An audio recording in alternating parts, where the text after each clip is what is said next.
চাটনি করব আমি। এই যে আমটা রয়েছে এখানে কাটা। এবার আমি খানিকটা সর্ষে ফোড়ন দিলাম, বাচ্চারা খাবে বলে আমি শুকনো লঙ্কা দেবো না, সঙ্গে আমি পাঁচ ফোড়ন দিলাম। আর একটুখানি লঙ্কার গন্ধের জন্য একটু লাল লঙ্কা গুঁড়ো দেবো, তাহলে এই গন্ধটা বেরোবে চাটনি আচারে। আর আমি একটু হলুদ দেব। এবার আমটা ছেড়ে দেব, সামান্য হলুদ দেব। এবার আমি আমটা ছেড়ে দেবো, যে গন্ধ বেরোবে, মশলার গন্ধটা বেরোবে, তখন আমি আমটা ছেড়ে দেবো। চিনি নুন আমি সময় মতন একটু পরে দেবো, আগে আগে এটা হোক। মাপে দেবেন, একটা আন্দাজের মাপে, আমরা আন্দাজে মাপে দিচ্ছি, যে যেরকম মিষ্টি খাবেন সেরকম বুঝে দেবেন।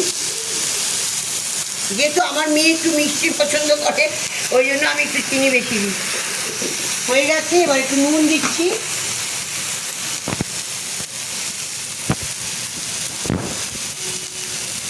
আঁচটা কম করে নেবেন। এবার আপনি গরম জল ঢেলে দেবেন। গরম জল ঢাললে কী হবে, যে কাঁচা আমটা সেদ্ধ হবে তাড়াতাড়ি।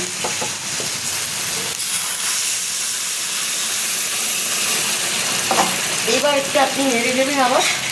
এবার একটু সেদ্ধ হতে সময় দেবেন। যারা একটুখানি রস রস খাবেন তারা কয়েকটা আম ঘেটে দেবেন। এটা ঠান্ডা হয়ে গেলে কিন্তু জমে যাবে, ফ্রিজে রেখে দেবেন, ঠান্ডা হয়ে গেলে জমে যাবে। হয়ে গেছে।